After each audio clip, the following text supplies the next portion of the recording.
Hey guys, Pren here.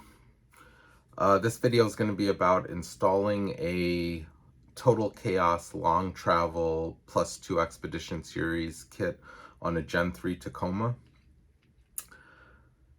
I chose the +2 kit because it has a sway bar option. I heard long travel can get a little wonky on the highway, and I do a lot of highway driving. In hindsight, though, because of how much work this is becoming, I probably should have gone with the wider kit, but it is what it is. Also, I'm welding in some of the Total Chaos bracing around the coil bucket, on the spindles. The spindles were easy to weld because you can manipulate it. It's off the truck. I just took it off the truck, put it in the vise the way I wanted, and I could lay a pretty good bead down. But the coil bucket gusseting, that I was having problems with. Plus, I couldn't bring the truck in the garage because I have my 69 Charger there and a couple of Harleys I'm working on. And so I was doing it outside, and I think there was a slight breeze when I was doing it, which was causing the gas that protects the welds to kind of get blown around. So I had a really tough time welding those in. And I'm no expert welder. Like, somebody who's really good could sit there and probably weld in any position, but I have to have it in a certain orientation for me to get it done. So in either case, my advice to anybody is, if you're a novice welder, just make sure you get somebody to do the welding aspect. I'm gonna roll with it. I hit it with a few sledgehammer blows just to see, but in the end, that's not going to simulate like the weight of the truck coming down and the force that would be applied if I actually jumped the truck. I hope that made sense. So I would just suggest you get somebody who knows what they're doing to at least do the welding aspect of it. So this first part is just the deinstallation, this video. There's some talk about the welding aspect. I am stuck right now on getting, and I'm sure guys that know, the CV axles, when you have to break them, there's a C-clip in a portion of it. And you have to break that C-clip in order to break apart the CV axle. And once the CV axle is broken, then you can add the longer axle shaft that you would need. I used a 12-ton press, didn't even budge.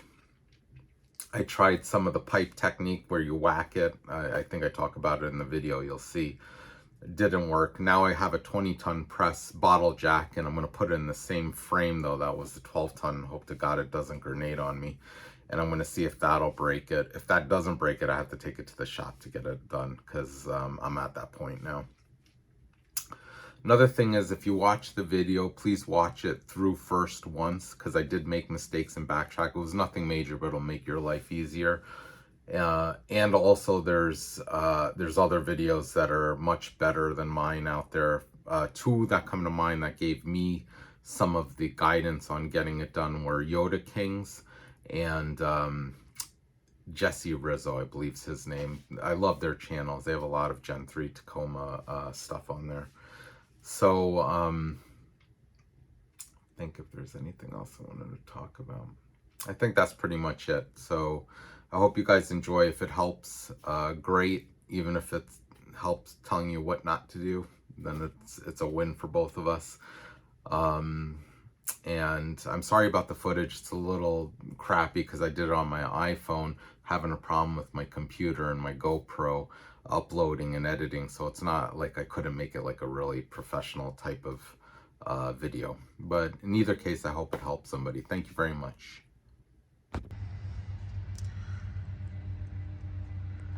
So the first thing we're going to do is to obviously jack the truck up. We need to have full droop. So I'm using on the Tacomas this jack point right here. Just make sure, because hindsight I should have probably taken this off first, but it's fine. It's open here. Just make sure if you do it the way I'm doing it, that the jack doesn't hit any of the skid plates, factory skid plates that are here. Before I get the tires totally off the ground, what I'm going to do is go ahead and loosen some of the lug nuts. Alright guys, so I got my lug nuts loosened. jack the truck up, put my big reds here, and I chose this location. Unfortunately, the frame's wider than this cradle, so I couldn't go this way, so I just made 2 points of contact here and on the other side, and it should be okay. I still have some spin in the wheels, so hopefully that'll allow me to get everything off. So one thing, guys, I wasn't even on my jack stands when I lifted up from the center. Not sure if it's the ground or what, so I got them both down on the jack stands, and then I had to lift this side again to get this up one more notch. We're pretty much level now, but we'll see. So I got the first tire off. The tire was stuck on there pretty good.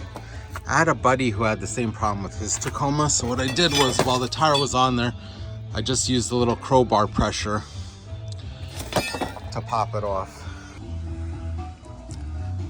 All right, so we got our tire off, we're all jacked up, we're ready to start the disassembly process. I'm gonna have to move the front skid plate, factory skid plate here, so I can get the lower bolts of the lower control arm out. Also, the first thing I'm gonna start is with the factory sway bar mount here.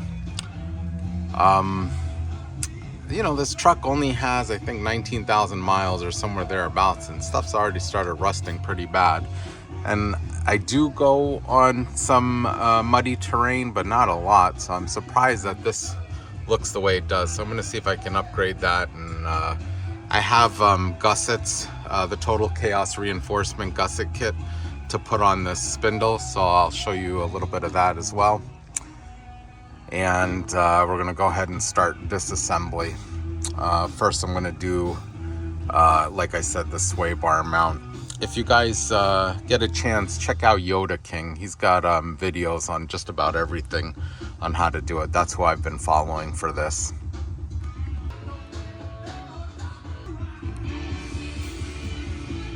Sway bar mount bolt is out and disconnected. When I was just using the nut, this started spinning, so I used a vice grip, grabbed it here while it was in here, used the vice grip on this side, be careful not to cut the boot, hold it, and then got the bolt out and then disconnected it. Now we're gonna go ahead and get our brake lines. I don't want to break the brake lines, right? Because I'm gonna try my best not having to bleed the brakes. So I'm just gonna loosen up the mount, pull it off, undo the caliper, hang it up, and then we'll start working on the tie rod end here. Make sure you take pictures of how everything goes. I'm doing that as I go along as well. I'm not sure exactly how. I'm assuming all this is going to go back. We have to extend the brake lines for the long travel, but the spindle will still be the same, except with the gusseting, but it shouldn't affect the way these things mount. I'm not 100% sure yet, but that's why I'm taking photos of everything as I go along, so I know how it goes back. Just popped the ABS wire off.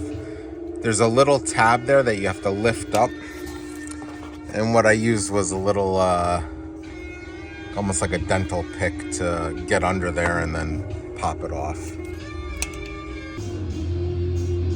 All right guys, so we have our spindle off. I'm gonna have to break this all apart because I have gussets, a reinforcement kit from Total Chaos to weld on here.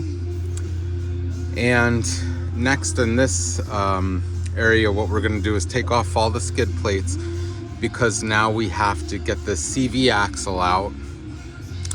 And there's actually notches on this part here that you're gonna bang from that side to separate the CV axle from the differential.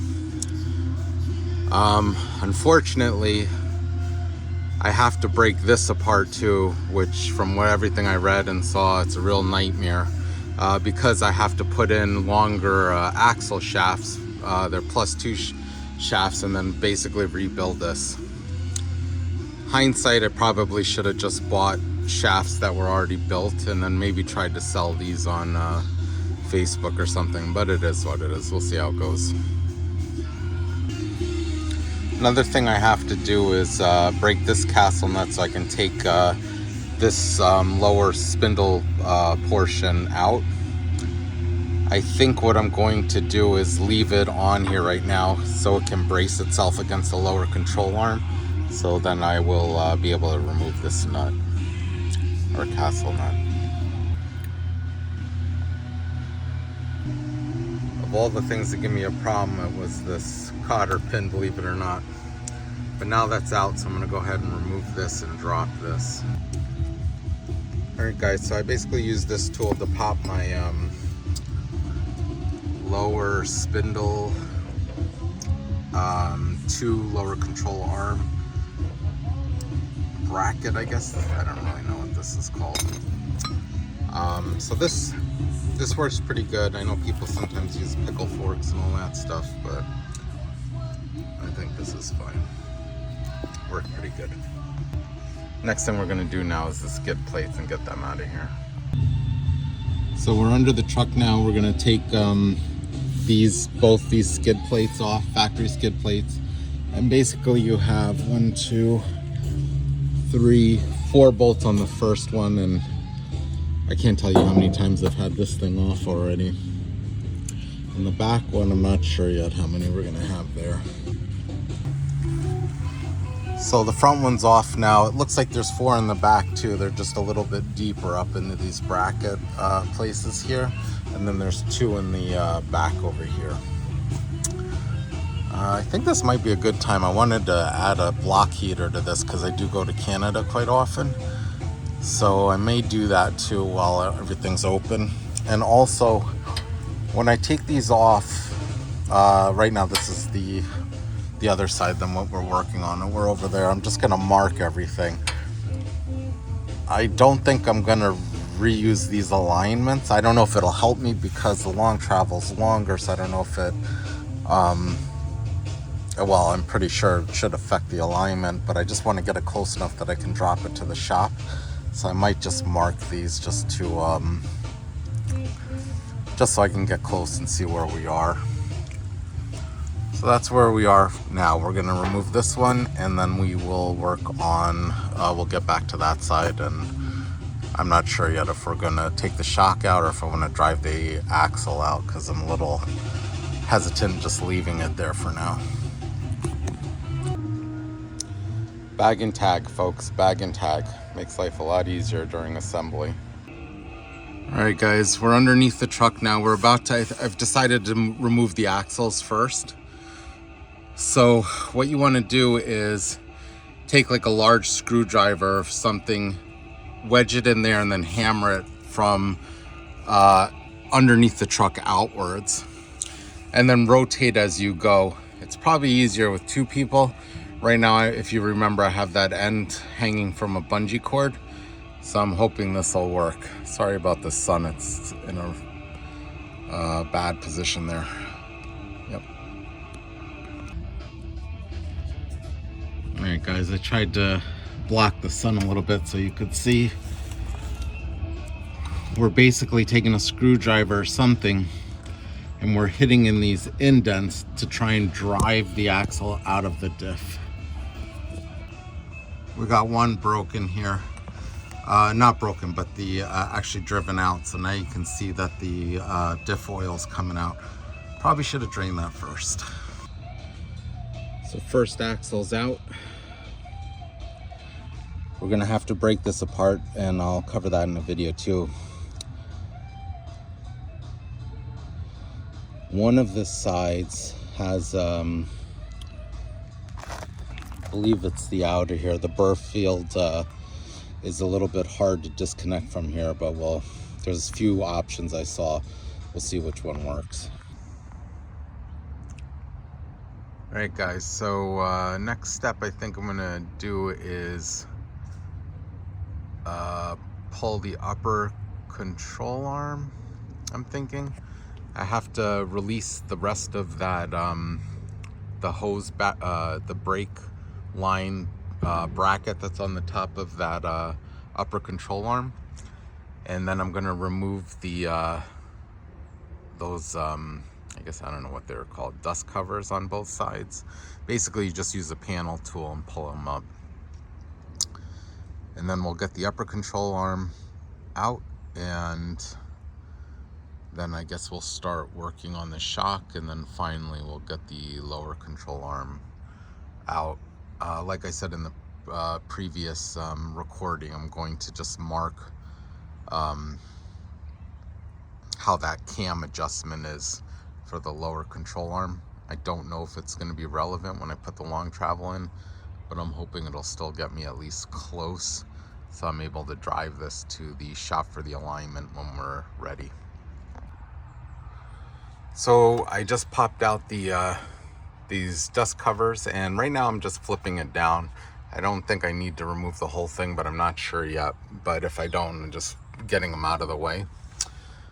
The sway bar does have to come out because the +2 kit from Total Chaos, actually you have an option for a sway bar. And that's actually the reason why I got the +2 kit, because I had heard with long travel it gets a little hairy sometimes on the highway, which was kind of making me nervous. So that's why I got the sway bar option. The only downside is I think if you're doing all this work, you might as well go for the +3 and just learn how to redrive the truck safely. So next thing we're going to do is we're going to bend this up and out of the way, because this bolt is extremely long.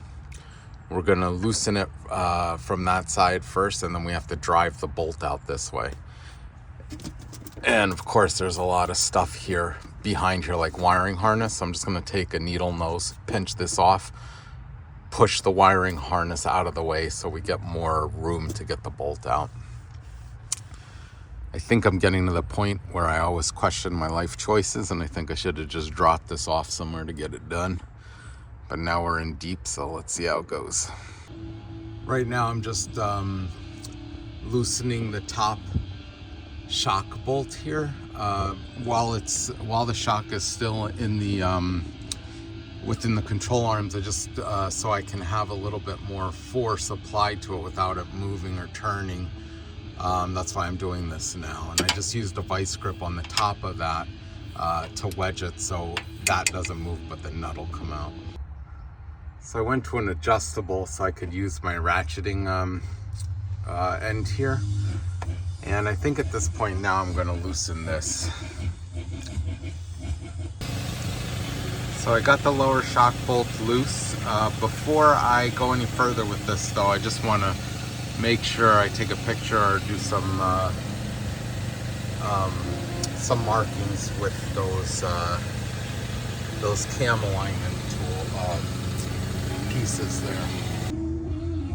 So I got some marks going on the lower control arm cams on all 4 of them, and now I'm gonna go ahead and try and finish removing the shock out of here. And I'm really getting concerned about this because I know people bend this out of the way, but it seems even as far as I bend, this isn't gonna come, because there's, other than this wiring harness, there's also some plastic piece back here that's holding some stuff. So worst comes to worst, I think we can cut the bolt, get a new one, and then go in this way, but I'm not sure if that has any negative effects yet, so I'm gonna have to hit up the forums to find out about that.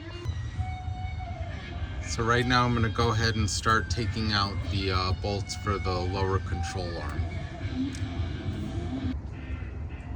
So I've got a wrench on this side, box wrench, so I'm going to hopefully, I'm hoping it wedges itself against the lower control arm, and then it'll allows me to back out the bolt. So I was wondering how these work, and now I can see it's got these 2 tabs here that fit in the bolt. So when this goes down in there, it gives it some adjustability then. Pretty cool.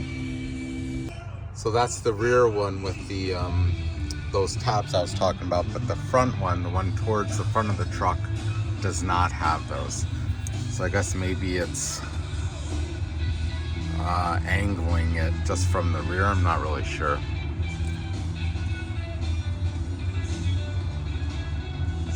The front one, you also have to relieve the cam from its housing here. I was trying to figure out why this wasn't dropping. It's not like the back one. This has a sleeve in it, the front. So now it should drop once I put a little force on it. Now I'm gonna go ahead and finish undoing the top bolt for the shock. Alright guys, so dumbass move here. I should not have done this one yet. I should have removed the bolts for the upper strut mount first. So I'm gonna go ahead and I could have kept this all together because I'm replacing everything anyways. So that's what I'm gonna do now. Remove these bolts up here. Alright guys, so we got the shock mount out.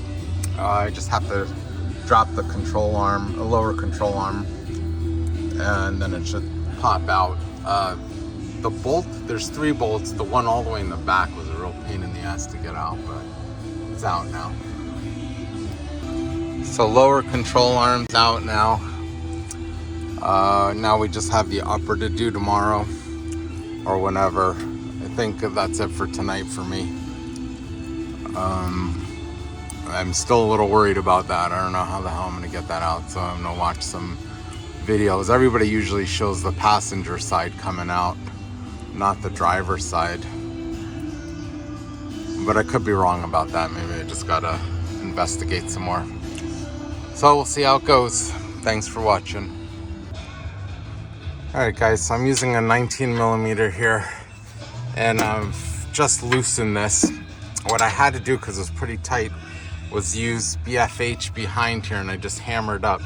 I had this side braced up with another adjustable wrench, but I didn't really need it yet because this wasn't spinning. So we'll see, because I would think this would spin, but maybe there's something on there that prevents it. So I'm just gonna keep loosening it here, and then we have to deal with all that nonsense of how to get this out. I thought this was gonna be the harder side just looking at this, but from everything I saw on the forum, the other side's actually the harder side, so that's a little nerve-wracking.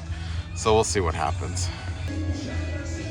All right guys, so I'm getting closer here. I bent it up a little bit, but then I used a screwdriver on the back of the head and just smacked it with the BFH again to drive it up. I'm just periodically checking to make sure I'm not cutting into this harness, because this one's very close, but I can't get my finger on where that's actually attached to.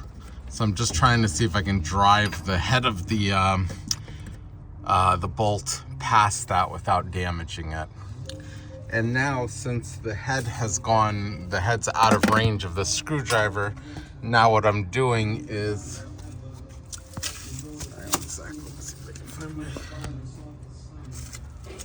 right now what I'm doing is I'm taking a gigantic plier and I'm putting it like this, and then I'm smacking the hammer right there on the right side to drive it up more.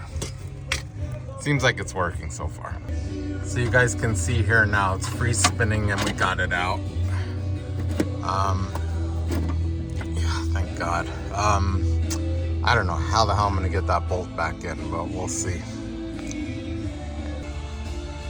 All right guys, so upper control arm is now out.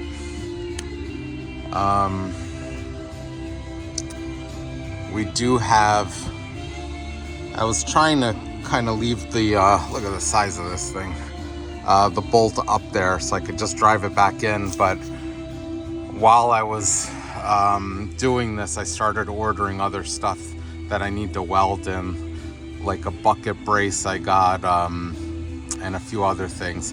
And I do have a secondary shock hoop coming. So I just took the bolt out. I'll figure it out later when we get to that time. This wire harness was really in the way a lot. I just pushed it out as much as I could until the bolt head got past it. So at this point, other than the tie rod, we have to put an extension on here. We pretty much have everything off. I'm debating now whether I should start disassembling the other side or do one side then the other. But in either case, the big projects now that I have left are putting the 2+2 axles into the pre-existing burr field and upper CV axle joint. So I have to get those all together, and I have to weld in my bracing that's coming in. So there's quite a bit of stuff to do. I'm just I'm really not sure yet if I want to do the other side first, since I have I guess my routine down, but we'll see. In either case, I don't think I'm going to film the other side. It's basically the same way. If this upper control arm bolt was harder on the other side, then I'll definitely film it just to show. But I think there's, if you watch Chloe, she has it on her channel. I believe she did the passenger side, so she could show everybody how to do that. All right, guys, thanks for watching. We're getting there. All right, guys, so next step we're going to do is break apart the CV axle. I'm going to cut these band clamps first, and we'll also remove these, slide the boots down, clean up as much grease as we can. I have this on my kitchen table, so hopefully nothing breaks or causes a problem here. It gets too messy. That's why I have a bunch of garbage bags down here, so I can just scoop everything up then in one shot. So I did not have a big enough set of dikes to cut this, so I just used a flathead screwdriver.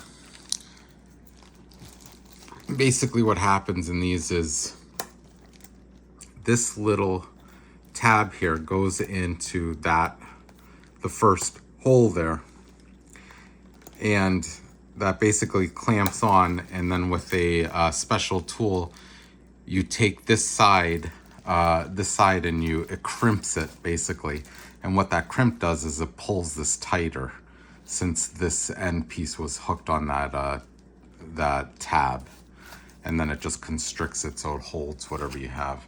I'm gonna have to get some new band clamps and one of those tools as well. So we went ahead and did the smaller band clamp as well now. So now we're going to work on this side.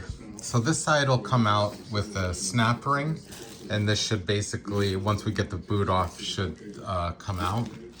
Now this side's a little bit more complicated. This one has actually, I believe, a C-clip in here that you have to break in order to separate these. And I'm gonna try the pipe method. I'm sure a lot of you already know that, but I will record that when I get to it.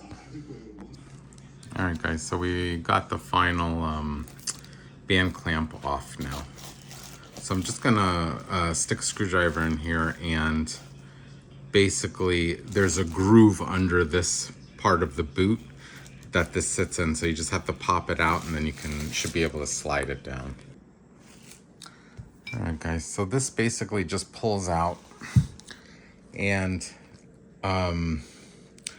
there is a clip in here that holds this tripod bearing.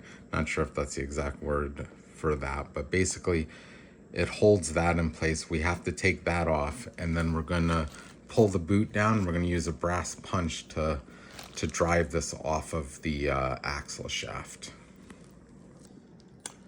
So I just popped out this retaining clip in here, and that came out pretty easily. So now we're gonna put it in a vise, and we're gonna bang this out with a brass drift here that I have. All right, guys, so I have the axle shaft or CV axle in a vise. Now I'm just using the brass punch to move this off the shaft. Just do it slowly so you don't lose this or possibly drop it. And I'm just doing very light taps with the hammer to get it off, and it is moving. All right, guys, so what exactly I was trying to warn everybody else about happened because of my stupidity. When I knocked the tripod bearing off, it went flying. So in either case, it's off now. I'm going to clean it up just to see if there's any damage. And then I also slipped off the boot. I do have some larger boots because usually if you go to long travel, you want to put on some larger boots. So now I'm going to go ahead and clean this up best I can, and then we'll talk about the rest now. Okay guys, so we're back inside now. Now we're going to slip this boot off that way so we can see what we need to do here in order to get this apart from the axle as well. So again, we had to pop the boot out of this indent that was here. And what I did is I stuck a screwdriver in there. I actually put a little bit of grease that I just had left over from wiping the other side, just to give it some lubrication. And once that was on, I twisted this, and then I brought it down a little bit. And now what I'm doing is I'm twisting the axle shaft, and it's helping me get this boot off. It's kind of rotating it down. So got the boot off now, and this is the side. So this is the outer CV joint going to your basically your wheels. And you can see here, this is the real messy stuff. This is the I think it's moly grease. There's actually two different types of grease. The one that goes into the diff is a little bit different than the one that's going into the tire. So I'm just going to clean this up now so I can see what's in there, because what we need to do is we need to basically, there's a C-clip or something of that nature in there, and we have to put a pipe in here, and the pipe is going to sit basically on somewhat on the Burfield joint or whatever that thing is in there with all the balls, and we want to smack it on the ground so the weight of the axle is coming down and breaks that clip, and the axle hopefully will fall free from basically this Burfield apparatus. I'm not sure how that's going to work though, so we'll see. Worst comes to worst, I guess we'll be buying some fully built plus two axles.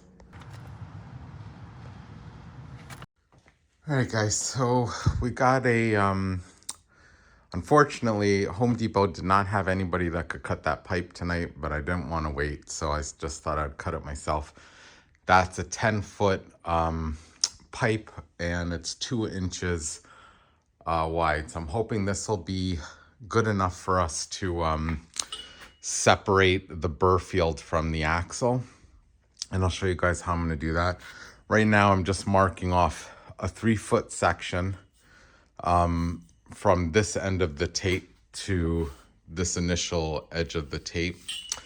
And the reason I taped this off is because I want to cut here so I can get rid of the threads. I think that may just be a, how do I say it? Like a point of weakness. I just want to get rid of those. So I'm still debating if I'm going to use an angle iron, an angle grinder, or if I'm going to use a Sawzall. That's basically where we are now.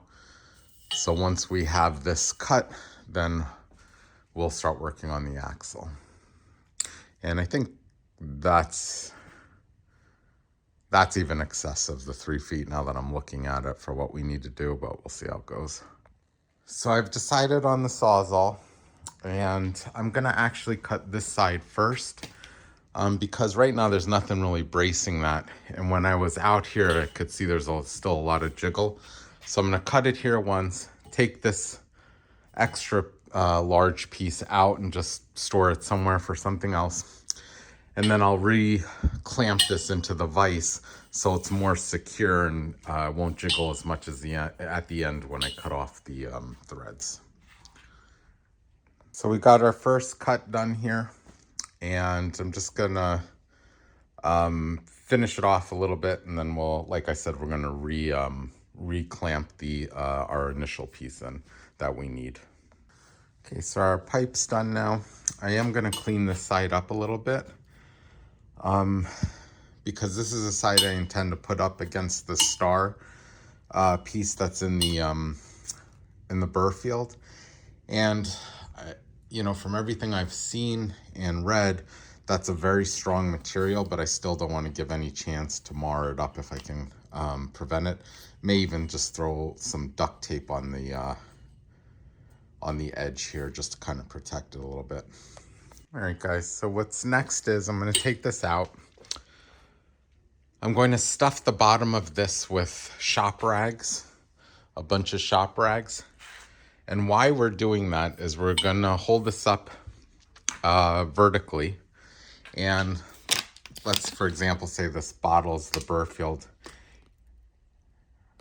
Actually, let's turn it like this way. Let's say, I know this is going to be weird, but let's say the cap is the axle and then this is the burr field, the bottle. We're going to smack it in there with using kinetic, well, in the hopes of using kinetic energy to break that C-clip that holds this axle to the burr field.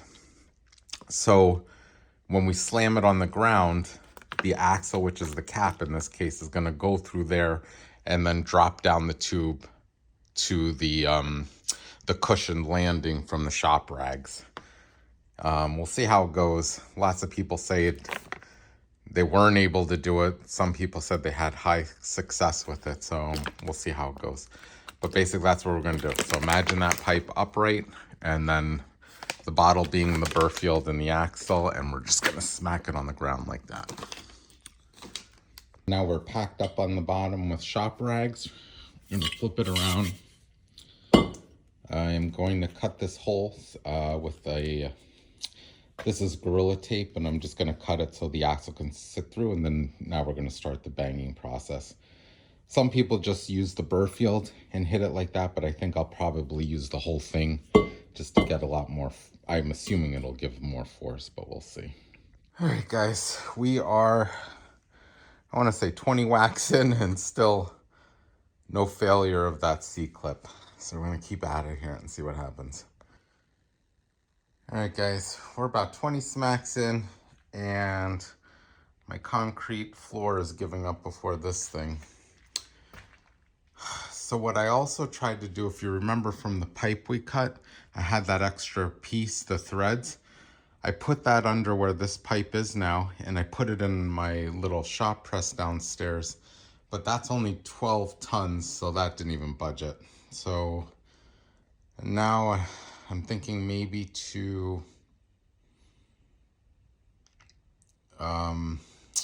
maybe get a bigger shop press or like something with a little bit more or I don't know. Or maybe just take it somewhere and see if they have a shop press that they can press it out. Stay tuned. All right, guys, so just an update. I still haven't gotten those CV axles apart. The burr field from the axle. I banged the hell out of it with the pipe. Like I said earlier, the garage floor gave up before the actual C-clip in there.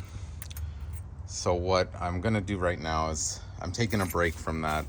I have a 12-ton press, and in that frame I should be able to fit a 20-ton bottle jack, so I'm waiting for that to come. I'm gonna try again.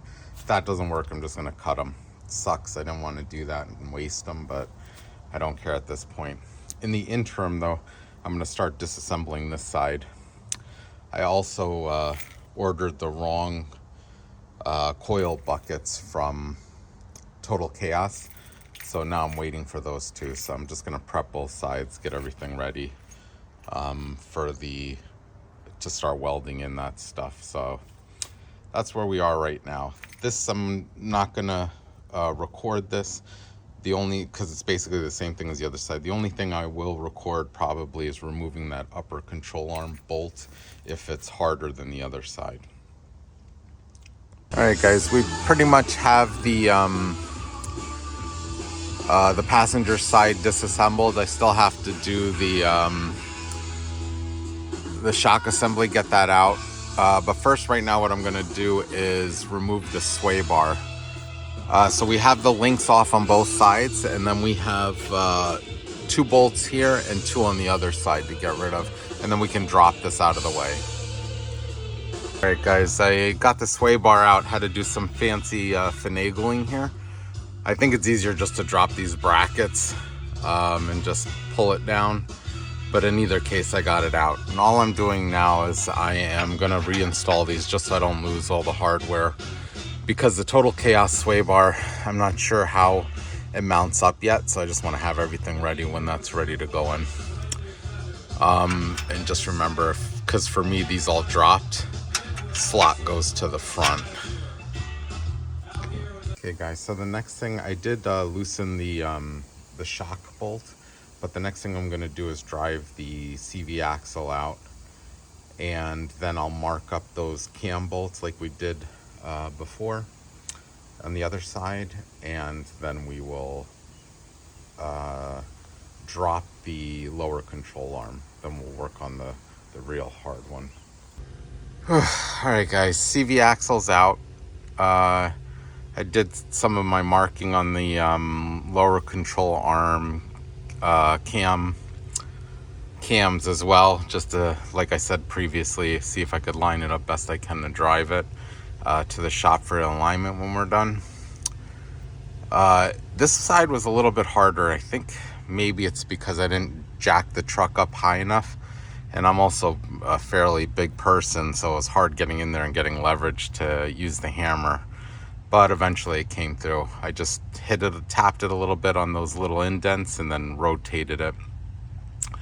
And now, next thing, I think I'm going to remove this. I'll undo this bolt, and we're going to remove the lower control arm, and then we'll start working on this. I'm saving our favorite for last because I really hate doing those.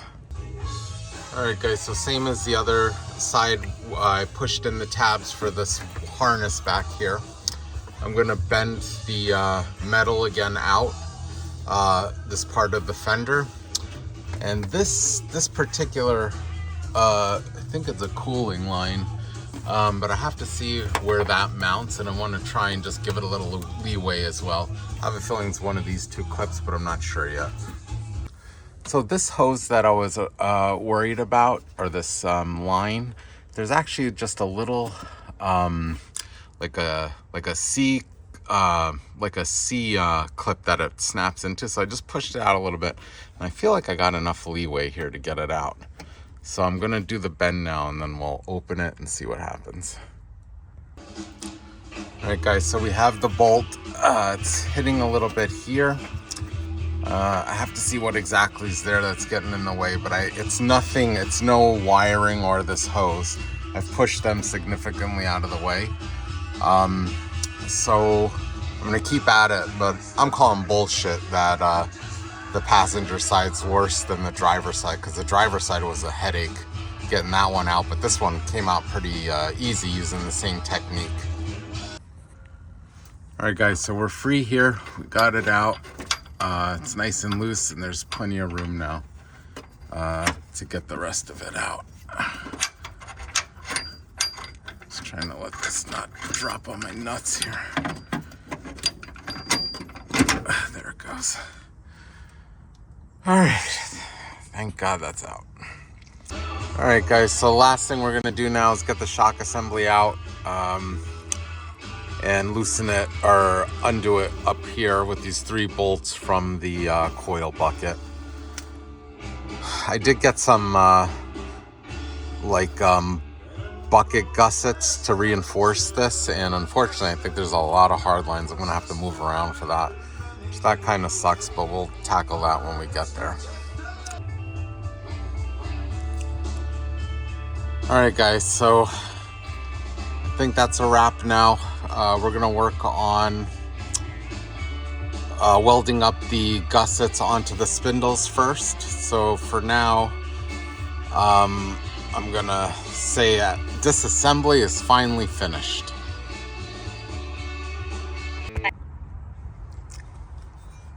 All right, so what I decided to work on next is the actual coil bucket gussets from Total Chaos.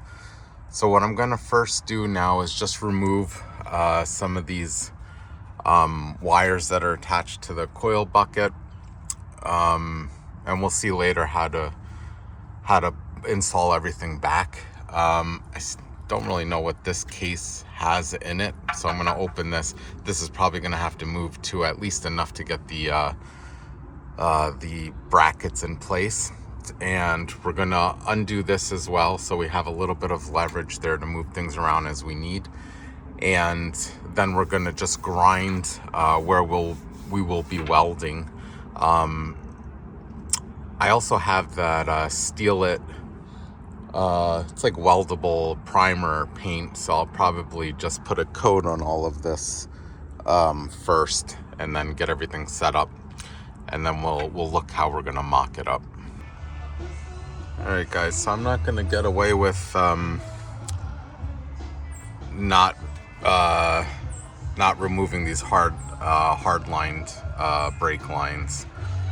So I'm gonna just open everything up, and then we'll have to deal with bleeding the brakes anyways. Before I said I didn't want to do that, but now I'm thinking about it. I have to put the brake line extensions anyways for the long travel, so I think it's a moot point, and I don't want to damage anything here, so I'm just gonna undo everything so it's out of the way when I put on the right side bracket from our point of view. Alright, guys, so I just popped this up to see what was in it, and it looks like it's a wiring harness from further back in the truck. And this thing's a pain in the butt, was to get this open. And now the problem is I have to figure out where I can disconnect it from, because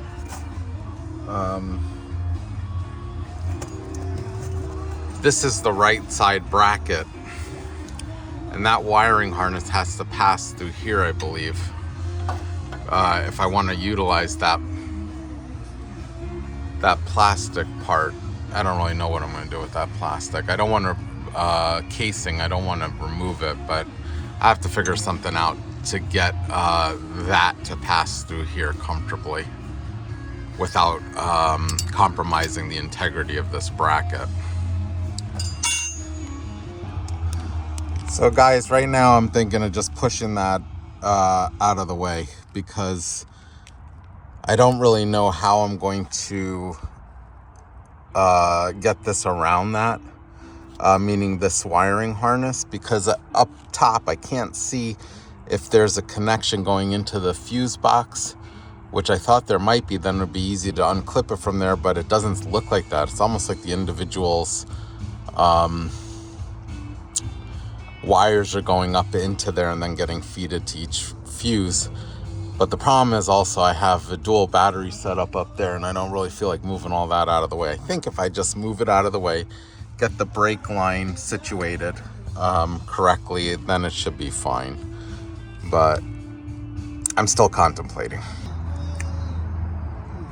All right, guys, so we have our coil bucket brackets mocked in. I have the upper control arm bolt gone through again. It was pain again to get it in there. According to Total Chaos, you need to put the inner bushing in and one of the inner washers in, which I did, on both sides, and you snug it down, and now you're just looking for placement. Now for me, you know, I'm not the greatest welder, but that looks like a huge gap for me to have to fill, so I don't think that's going to be very strong. So what I might do is just grind in there a little bit to kind of get the bracket to sit a little bit more flush.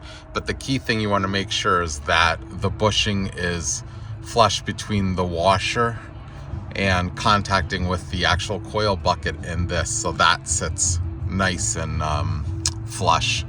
The rest of it, I guess you just grind around it, but that's the thing, don't grind too much, because you don't want to mess anything up either. Because if I push it forward towards me like that, this gap gets pretty big then, so I think it needs some grinding. And I don't really want to grind anything on the frame totally flush, because I don't know if that's a seam or not. So I might make a notch within there just to compensate for this or something. We'll figure it out, but that's what we're doing right now. This side looks pretty good. I think this side I can work with. So we're getting there slowly. All right, guys, so I don't know what I'm gonna do with this part yet, but I just scribed out, actually not scribed, I used a marker just to show where this aligns right now. So I can remove everything, then go back and grind it down to begin welding everything. But I also have to have a secondary shock hoop too. So I'm gonna put that in as well and just see if there's anything interfering with this. I believe there's some cutting that needs to go on there. I cannot wait until this bolt is in for the final time. This is a pain in the ass, taking it in and out and in and out. I don't know if I told any of you yet, this blows. All right guys, we're about to break apart these spindles. I'm gonna take the hub assembly off, the backing plate. There's an ABS sensor on there still, I believe, and a bracket. We're gonna remove all that.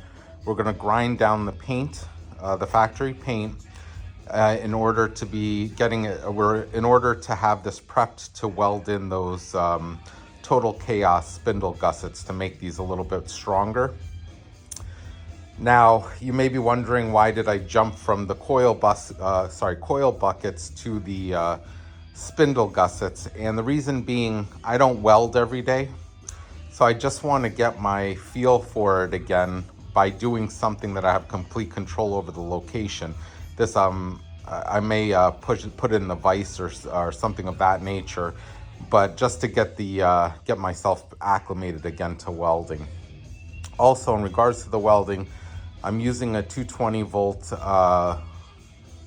Lincoln Electric welder, and I'm also stepping up my wire gauge to 0.035. Normally I weld in 0.025 because most of the time if I am welding anything, it's just like body panels or something of that nature.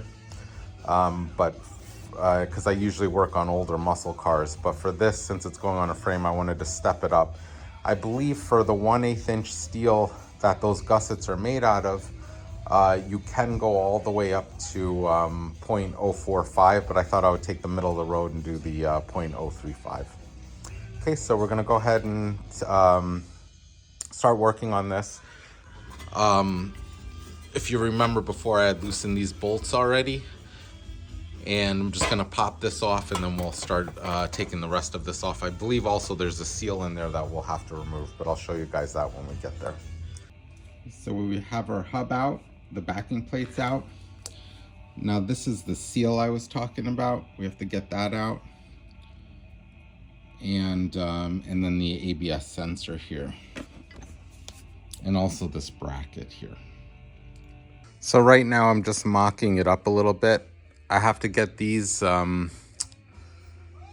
holes right down there to line up, and they're a little bit off, so I'm gonna grind a little bit down there just to drop this like not even maybe 3 or 4 millimeters, and then we'll take it from there. All right guys, so I just I'm working on the seal, and I just used a screwdriver, popped it in there a little bit, and I'm gonna pop this out the rest of the way now. And the next thing we're gonna do is go ahead and flap disc it and get rid of the factory paint. All right, so I grinded a little bit in this corner here just to get my holes decently lined up. But there's another area now that I just noticed that I'm gonna have to fix, and that's this point here has to be a little bit shorter, because when we weld this up, we have to squeeze this so this plate gets out of the way of the brake calipers that are gonna go here. So I'm just right now mocking it up. I'm gonna use some pliers just to see exactly how far I'd have to take this back before it can sink in comfortably, and then you just tack weld it here somewhere just to hold it or on the outside. Some people I've seen will tack weld it here around the surface here, but then I feel like there's gonna get slag on there, so we'll see. There might be a reason why they do that. And once this is in, also we have to figure out what plate is gonna go on the top, because there's one that caps right into here, and the ball joint will fit through there and then cap up against that. So, all right, guys. So I just went to the hardware store and got a 12 millimeter bolt that I could pass through here just to lock this down. And I couldn't find an exact size for this because if you remember, the upper ball joint goes in here, so it has a taper.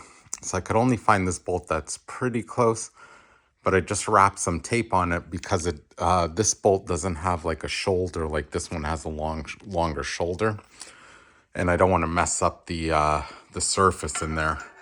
So now I'm just going to pass this through here, and I had to cut the tape a little bit because I'm going to use a nut on the bottom to squeeze it down. But first I have to put this piece in there too. This is basically the top portion of that. So I'll show you guys that when it's all wrapped up. So we basically got everything bolted up here. And now I'm just going to make sure I understand where the welds are going to take place, where they come in contact with the actual spindle. And Total Chaos for this top plate gives you two options. One's a thicker shim. I use the smaller of the shims because that seemed to fit better. I have a good tight gap there in order to lay a bead down here. And the other thing I did was I did get a smaller bolt to put in this. I forgot what bracket goes in here, but just basically to make sure that I can get bolts through here and everything's lined up okay here. Upon further investigation, I do have to grind this a little bit more because I want to pinch this in pretty good here because of the brake caliper. But I might actually put a C-clamp on here right now just to test it and see how far I can go with the way it is now. So the next thing we're going to do now is I'm just going to mark off. I'm going to get the other piece on here and just see where exactly my welds has to go, so then I can take some more paint off where necessary. And we're going to put the welds on. So we'll take all of this off, grind it down again, put everything back, and then tack everything in place. And then take everything off again, meaning the bolts once it's tacked.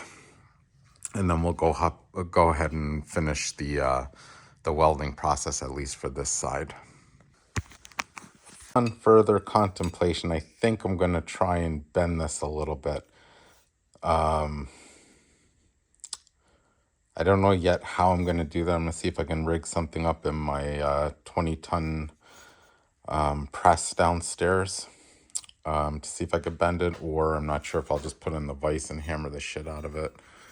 But I want, see right there, that line perfectly lines up with the main gusset, and everything else fits nicely here. But that back piece, I have to trim some of it off and then put a bend right here so it makes contact right in the center here, and then I'll lay a couple of beads down there.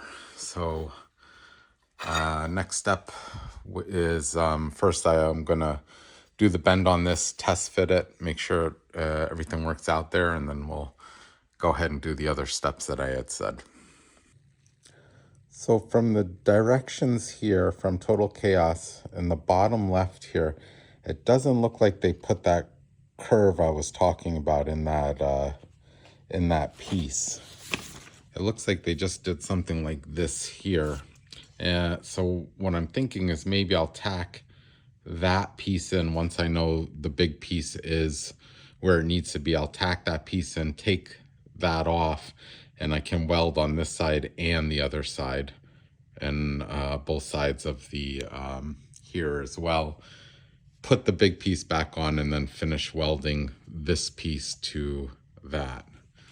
I think that should be strong then, and then I won't have to do that bend because I'm pretty sure in this picture it doesn't look like they did that.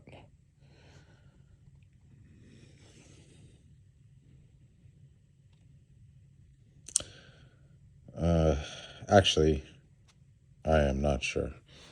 I have to go see if anybody else has a video out there, if they did the bend or they just left it the way it was. Anyways, we're moving along slowly but surely. Okay guys, I know I'm overthinking this, but I think I'm going to leave it the way they have it, because what I was thinking is, I'm assuming this piece is the main gussets doesn't let the main portion of the spindle twist in any way. And if the force is coming this way down into this piece, since this is wedged this way more in front of this piece versus me cutting it and having it just centered on this spindle and me welding both sides, here there's almost a ledge as well holding this piece. The force are protecting the impact from coming this way if something was to twist the spindle, let's say a jump or something. So I'm assuming then this kind of main piece reinforces that, because it's almost sitting on top of this to some degree. So I think I'm just going to leave it and then weld in here. I'll still probably do another bead down that side. So I'll tack this in place, like I said before, remove this, send another bead down that way on this piece on the front of it, under, like on this side, and leave it as is. Because I think if I do the bend, I'm not sure if me bending I'm no specialist when it comes to metal, but me bending it, I thought maybe if there was an arch going this way, it'd be stronger, but still the only point that's holding the force from coming this way against that plate then would be my welds. And I think an arch is pretty strong, but you still have to have a good point of contact where that arch is actually anchored. So I'm going to leave it the way I think they did it from those pictures, and just lay the bead there, as I said. Okay, I think that's the final there, guys. All right, guys, so I'm just basically grinding where I think I'm going to need to weld to the spindle. My sanding disc is pretty aggressive because if you remember, there's a little bit of a seam here, like a cast iron seam, and it's kind of flanded. So I would highly suggest, if you have the means, to get these sandblasted instead, because I did actually want to weld to that. But in either case, now I'm just going to move forward, and then I'll build up the weld down here for that triangular, well, it's not really a triangle, but this portion right here, when it fits in here. So we're going to keep going on here, and then hopefully we'll get close to actually doing some welding. I'm going to go ahead and start sanding off some of this coating that's on the steel, just to clean it up. I don't know if it needs it, but I just want to make sure that my welds don't have any contamination. I also have some Steel It weldable paint that I think I'm going to apply to everything first, because once I put this gusset on the spindle, let's say I removed the paint from somewhere that I'm not going to weld, it'll just be exposed metal under there, and I don't want any rusting issues happening. I'm also going to grind this down a bit too, a little more. All right, guys, so I just got the gusset painted up with this stuff, Steel It. This stuff is gross. It smells like those, I don't know if you guys remember those old school urinal cakes they used to put in those urinals in the men's bathroom. Ugh, it's nasty. And the spindle's under there, and I sprayed that now too. So next thing I'm going to do is swap out my welding wire for .035. Right now it's .025 in there.